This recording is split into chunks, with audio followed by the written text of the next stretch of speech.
नमस्कार दोस्तों, story book 12 में आप सभी का स्वागत है। चलिए सुनते हैं एक परिवार की बहुत ही ज्ञानवर्धक कहानी। हेलो जीजी, कैसे हैं आप? निधि ने अपनी ननद रचना को फोन किया और पूछा। सही हूँ भाभी, आप बताओ, रचना ने संक्षिप्त उत्तर दिया। क्या बात है, कुछ परेशान लग रही हो, सब ठीक तो है ना? निधि ने रचना से पूछा।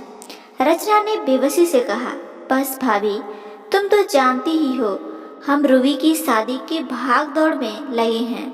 हम चाहते हैं जल्द से जल्द उसका रिश्ता कर दें। 28 की हो गई है, पर अब तक कोई भी रिश्ता ना मिला ढंग का। जाने अच्छे लड़कों का अकाल ही पड़ गया। अच्छी खासी कमाऊ लड़की है, फिर भी जो रिश्ता पसंद आता है तो उनकी डिमांड इतनी ज़्यादा होती है जो हमारे लिए मुमकिन ही नहीं होती। निधि बोली, हाँ जीजी, मैं सब जानती हूँ, इसलिए तो फोन किया है। मेरे दूर के भाई का लड़का है, 30 साल का है, उसकी भी शादी अभी नहीं हुई है और वो लोग भी परेशान हैं। कहने को तो अच्छी नौकरी, घर बार सब है। अगर आप कहें तो मैं बात चलाऊं। और हाँ, उन्हें दहेज भी नहीं चाहिए। अरे भाभी, नेकी और पूछ आप कीजिए ना बात। अब लड़का आपका देखा भला है, अगर ये रिश्ता हो जाए तो हम भी गंगा नहा लें। रचना बहुत खुश होती है। चंद औपचारिकता बातों के बाद दोनों तरफ से फोन रख दिया जाता है। निधि ने अगले दिन ही फोन पर खबर दी कि लड़के वाले रूबी को देखना चाहते हैं, क्योंकि ये रिश्ता तो रूबी की मावी ने बताया था। इसलिए सबको लगा कि सब देखा भला होगा, तो ज्यादा छानबीन करना जरूरी नहीं समझा। तय समय पर लड़के वाले आए और रूबी को पसंद कर लिया। रूबी के माता पिता को भी लड़का बहुत अच्छा लगा और शादी पक्की हो गई। क्योंकि लड़का निधि के जान पहचान का था, इसलिए रूबी के माता पिता ने भी कोई छानबीन भी नहीं की। लड़के वालों ने शादी भी जल्द से जल्द करने का जोर दिया और मात्र 15 दिन बाद ही रूबी अनुज की दुल्हन बन मायके से ससुराल आ गई। रूबी के माता पिता तो निधि का शुक्रिया करते नहीं थक रहे थे, जो वो रूबी के लिए इतना अच्छा और बिन दान दहेज के रिश्ता लाई। शादी के बाद रूबी भी बहुत खुश थी।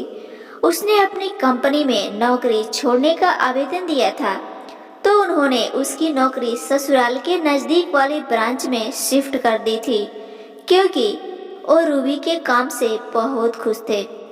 वैसे भी अनुज और उसके घर वालों ने यही कहा था कि शादी के बाद रूबी अपनी नौकरी जारी रख सकती है, जिसे सुनकर रूबी और उसके घर वाले बहुत खुश हुए थे। अनुज, आप नौकरी पे जाना कब से शुरू करेंगे? शादी के 10 दिन बाद रूबी ने अनुज से पूछा। नौकरी पर वो तो मैंने छोड़ दी, अनुज बोला। क्या? पर क्यों? आपकी तो इतनी अच्छी नौकरी थी, फिर क्यों छोड़ी? रूबी हैरानी से बोली, मुझे नहीं करनी कोई नौकरी, मैं तो अपने काम के जुगाड़ में लगा हूँ। और तुम जाओ अपनी नौकरी पर, बहुत छुट्टियाँ हो गई, समझी? अनुज बोला और बाहर निकल गया। अनुज को तो कोई परवाह ही नहीं थी कि रूबी को मेरी बात कैसी लगी होगी। छली सी गई है वो, फिर भी एक उम्मीद सी थी। हो सकता है अनुज खुद का कोई बिजनेस शुरू कर रहा हो। धीरे धीरे शादी को 2 महीने हो गए, पर अनुज ने ना कोई काम किया, ना ही नौकरी। माँ जी, आप अनुज को समझाइए ना, वो कोई नौकरी कर ले, ऐसे कैसे चलेगा? एक दिन रूबी ने अपनी सास से कहा, देखो बहू, ये तुम्हारा काम है, हमने शादी कर दी, अब तुम देखो। सास ने ये बोल पल्ला झाड़ लिया। धीरे धीरे रूबी को पता लगा अनुज 10-12 हजार की नौकरी करता था। ना वो पढ़ा हुआ है, ना उसकी जॉब अच्छी थी। ये जानकर तो रूबी हैरान रह गई, क्योंकि उसकी मामी निधि ने तो यही कहा था कि लड़का इंजीनियर है, मतलब उसकी मामी ने उसके साथ धोखा किया। और अपने निकम्मे भतीजे की शादी करवाने के लिए उसकी बलि चढ़ाई गई। गुस्से और दुख के भाव लिए उसने अपनी माँ को सब बताने की सोची, पर इससे पहले कि वो अपने कमरे में जाकर फोन करती कि बीच आंगन में ही चक्कर खा गिर पड़ी। मुबारक हो, आप माँ बनने वाली हैं। जब उसकी आंख खुली तो एक डॉक्टर सामने नजर आई। रूबी को समझ में ही नहीं आया कि वो इस बात की खुशी मनाई या मातम, पर जो भी है, एक औरत के लिए माँ बनना बहुत बड़ी खुशी होती है। रूबी के हाथ खुद ब खुद अपने पेट पर चले गए। उसने फिलहाल अपने घर पर सब बताने का इरादा त्याग दिया और अनुज के आने का इंतजार करने लगी। आखिर उसके लिए भी तो ये बड़ी खुशी है। हो सकता है इससे उसमें कोई सुधार आए और बच्चे का सुनकर खुश हो। पर ये क्या, चलो जल्दी खड़ी हो जाओ, हमें इस बच्चे को अभी गिराना होगा। कमरे में कदम रखते ही अनुज बोला, क्या तुम्हारा दिमाग खराब है? पहला बच्चा है ये हमारा, उसे तुम गिराने की बात कर रहे हो? मैं ऐसा बिल्कुल नहीं होने दूंगी। रूबी गुस्से में बोली, देखो रूबी, अभी मेरे पास कोई काम नहीं है। हम सिर्फ तुम्हारी तनख्वाह में घर का और बच्चे का बोझ नहीं उठा सकते। रूबी का गुस्सा देख अनुज नर्म आवाज में बोला, तो तुम कोई नौकरी ढूंढ लो, धोखे से शादी तो कर चुके हो, अब कम से कम बच्चे के बारे में तो सोचो। लेकिन अनुज तो गर्भपात पर ही अड़ा था और रूबी अपने बच्चे को जन्म देना चाहती थी। वो समझ नहीं पा रही थी कि अनुज क्यों जिद पर अड़ा है, पर जल्द ही उसे मतलबी रिश्तों का नया रूप देखने को मिला। एक दिन रूबी के ससुर ने अनुज व रूबी को बुलाकर कहा, देखो बेटा, हम दोनों तुम लोगों की रोज की लड़ाई से तंग आ चुके हैं। बेहतर होगा कि तुम लोग कोई किराए का घर देख लो और वहीं रहो। रूबी बोली, पर पापा जी, हम किराए के घर में कैसे रहेंगे? आपको तो पता है अनुज कुछ कमाते नहीं हैं। ऐसे में मेरे अकेले की कमाई से घर खर्च ही चल जाए बहुत है। देखो बहू, हमने ठेका नहीं लिया है तुम्हारे निकम्मे पति और तुम्हें पालने का। कल को तुम्हारा बच्चा भी होगा तो उसकी जिम्मेदारी भी हम पर आ जाएगी। बेहतर यही है तुम अपना खुद देखो। हमने तो शादी कर दी, हमारी जिम्मेदारी खत्म। सास ने फैसला सुना दिया, पर माँ जी, ये बच्चा आपका भी तो कुछ होगा ना? और फिर अनुज कुछ काम नहीं करते, इसमें मेरी क्या गलती है? मेरी तो खुद की शादी भी धोखे में रखकर हुई है। रूबी ने आंसू भरी आंखों से बोली। रूबी मतलबी रिश्तों का असली चेहरा देखकर हैरान हो गई। क्यों एक माँ बाप अपने बिगड़े बेटे को सुधारने की उम्मीद बहू से करते हैं, और क्यों ऐसे बेटों की शादी करा दी जाती है जो अपने परिवार को संभाल ही नहीं सकते हैं। अनुज ने भी अपने माँ बाप को समझाने की लाख कोशिश की, पर वो इससे टस से मस न हुए। मजबूरी में रूबी और अनुज को किराए के घर में आना ही पड़ा, क्योंकि अभी रूबी को सिर्फ और सिर्फ अपने अजन्मे बच्चे की फिक्र थी।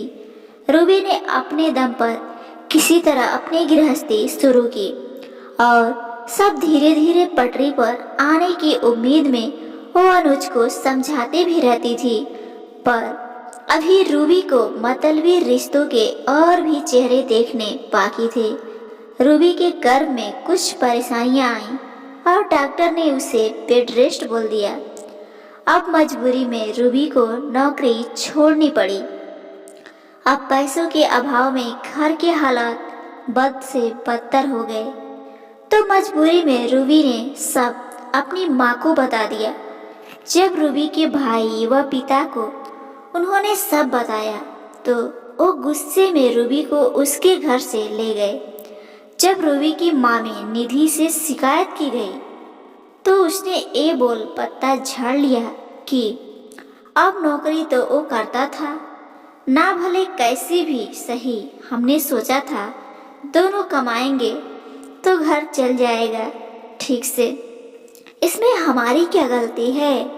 रूबी की माँ बोली, पर भाभी आपको तो हमें बताना चाहिए था ना। हमने तो आप पर भरोसा करके ही बिना छानबीन किए ये रिश्ता कर दिया था। निधि किसी भी तरह अपनी गलती मानने को तैयार बिल्कुल भी नहीं थी। रूबी और उसके घर वालों को अब समझ में आ गया था कि उनके साथ धोखा हुआ है, छल हुआ है। फिर उन्होंने तलाक का केस दायर कर दिया। कुछ समय बाद रूबी को तलाक भी मिल गया। जिस दिन उसे तलाक मिला उसके अगले दिन ही उसने एक बेटी को जन्म दिया। अपनी मामी द्वारा किए गए धोखे से रूबी बहुत आहत थी। वो समझ गई कि उसकी शादी सिर्फ उसकी तनख्वाह के लिए अनुज से कराई गई थी। इधर रूबी के माता पिता यही सोचते हैं, इससे तो उनकी बेटी अविवाहित ही सही थी, कम से कम जो धोखा उसे मिला उसकी टीस तो ना होती। दोस्तों, हम अक्सर ही जान पहचान में अपने बच्चों की शादी करते वक्त ज़्यादा छानबीन नहीं करते हैं, जो कि सरासर गलत है। क्योंकि इस मतलबी दुनिया में मतलबी रिश्तेदार ही सबसे बड़ा छल करते हैं। ऐसा छल जिसकी टीस सारी जिंदगी दुखी कर देती है। बेटियों की शादी करते समय अच्छे से छानबीन कर लें, क्योंकि ये जिंदगी भर की बात होती है। ऐसा ना हो बाद में पछताना पड़े। तो दोस्तों, आज की ये हमारी पारिवारिक कहानी आपको कैसी लगी जरूर बताइएगा। और हाँ, इस बात में कितनी सच्चाई है कमेंट बॉक्स के माध्यम से जरूर अवगत कराइएगा। और ऐसे ही पारिवारिक कहानियाँ रोजाना सुनने के लिए इस चैनल स्टोरी बुक पारक को एक बार जरूर सब्सक्राइब करिएगा। आपको अपना कीमती समय देने के लिए बहुत बहुत धन्यवाद।